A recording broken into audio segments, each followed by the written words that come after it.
আসসালামু আলাইকুম গাইস, কি অবস্থা সবার, কেমন আছেন সকলে? আশা করছি সকলেই অনেক অনেক ভালো আছেন। তো গাইস, আপনারা ব্লগের ইন্ট্রো দেখে এতক্ষণে বুঝে গেছেন যে আজকের ব্লগটা কোথায় হতে চলেছে। তো গাইস, আপনি যদি এতক্ষণে না বুঝে থাকেন যে আজকের ব্লগটা কোথায় হতে চলেছে, তাহলে আমি বলছি। মূলত গাইস, গতকালের ট্যুর শেষ করে যখন বাসায় ফিরলাম, ঘড়ির দিকে তাকিয়ে দেখি 12টার উপরে বেজে গেছে এবং ভিডিও এডিটিং আপলোড করতে প্রায় 3:30 বেজে গেছে। তো রাতে ঘুমানোর পর সকালবেলা ঘুম থেকে উঠে দেখি প্রায় 12টার উপরে বেজে গেছে। দেন গাইস, ঘুম থেকে উঠে খাওয়া দাওয়া করে জাস্ট রেস্ট নিচ্ছিলাম, হঠাৎ ফেসবুকে ঢুকে দেখি অনেকজন পোস্ট করা শুরু করছে যে আমাদের নিজ এলাকায় নাকি হাটির আয়োজন করা হয়েছে, অর্থাৎ বড়সড় একটা একদিনের মেলার আয়োজন করা হয়েছে। দেন গাইস, আরো জানতে পারলাম এটি নাকি বছরে একবার আয়োজন করা হয়। আর গাইস, এটা শোনার পর তো আমার একদমই তোর ছিল না। কিছু ভাই ব্রাদারকে ফোন দিলাম এবং আমাদের কারল পূর্ণভবা ব্রিজের উপরে তাদেরকে আসতে বললাম এবং সেখান থেকে আজকে রওনা দিয়ে দিলাম সেই হাটিবাড়ির উদ্দেশ্যে, অর্থাৎ মেলার উদ্দেশ্যে। দেন গাইস, আপনাদের সাথে কথা বলতে বলতে প্রায় মেলার কাছাকাছি চলে আসলাম এবং আপনাদের কাছে অনুরোধ থাকবে আমার একটি, যে আপনি আজকের ভিডিওটি অর্থাৎ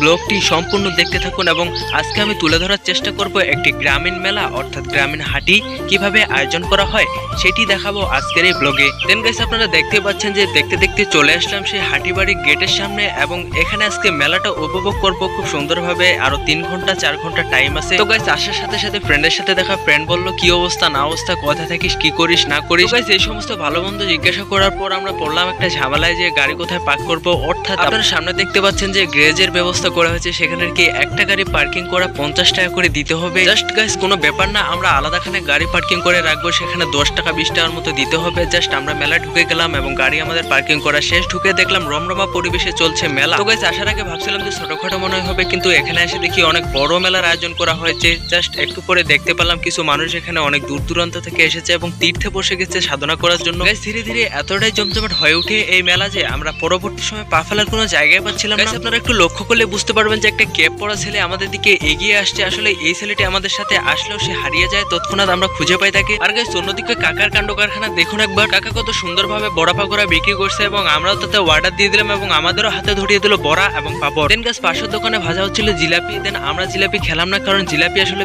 পেঁচের জায়গায় থাকে। দেন গাইস, আপনারা লক্ষ্য করে থাকবেন যে কত সুন্দর সুন্দর মিষ্টান্ন খাবার সেখানে সাজিয়ে রাখা হয়। দেন গাইস, মেলার ভিতরে তো একটা কমন বিষয় থাকবে, সেটা হচ্ছে কসমেটিকের দোকান, আর সেখানে মেয়েরা ভিড় করবে, এটা স্বাভাবিক। তো আসলে গরম আর অনেকক্ষণ থাকার পর মজ মাস্তি করার পর একটু ঘোরা আনন্দ করার পর চলে আসলাম আমরা বাসার উদ্দেশ্যে। তো গাড়িতে উঠে গেলাম পার্কিং থেকে, বাইকগুলো বের করে আমরা দেন রাস্তায় উঠে পড়লাম। দেন গাইস, আমরা এদিক ওদিক না থেকে চলে যাবো এখন ব্রিজের উপরে। ব্রিজের উপরে গিয়ে দেখা হচ্ছে। দেন ব্লগটা এনজয় করতে থাকুন আর কিছু মোটিভেশনাল কথা শুনে নিন। আসলে প্রিয় বন্ধুরা, নিয়তির আসল খেলা কি বলুন তো? মানুষের জীবন হলো দুঃখে ভরা, আর এই দুঃখের মধ্যে যদি আপনি সুখ খুঁজে নিতে না পারেন, তাহলে আপনি কখনোই প্রকৃতির সাথে নিজেকে মানিয়ে নিতে পারবেন না। তো গাইস, দেখতে দেখতে আজকে ব্লগটা এই পর্যন্তই চলে আসলাম পূর্ণভবা নদী ব্রিজের উপরে। আর গাইস, আপনাদের কাছে ব্লগটি কেমন লাগলো তো অবশ্যই আমাদেরকে কমেন্ট সেকশনে কমেন্ট করে জানাতে একদমই ভুলবেন না। আর আপনারা যারা তুষার ব্লগ পেজটি এবং ইউটিউব চ্যানেলটি সাবস্ক্রাইব করেনি, অবশ্যই চ্যানেলটি সাবস্ক্রাইব এবং পেজটিকে ফলো দিয়ে আমাদের সাথে থাকবেন। দেন গাইস, আজকের ব্লগটি এই পর্যন্তই, দেখা হচ্ছে নতুন কোনো ব্লগে। তো ততক্ষণ পর্যন্ত ভালো থাকুন, সুস্থ থাকুন, আল্লাহ হাফেজ। স্টিল দেন স্টিল ফর খোদা হাফেজ বন্ধু।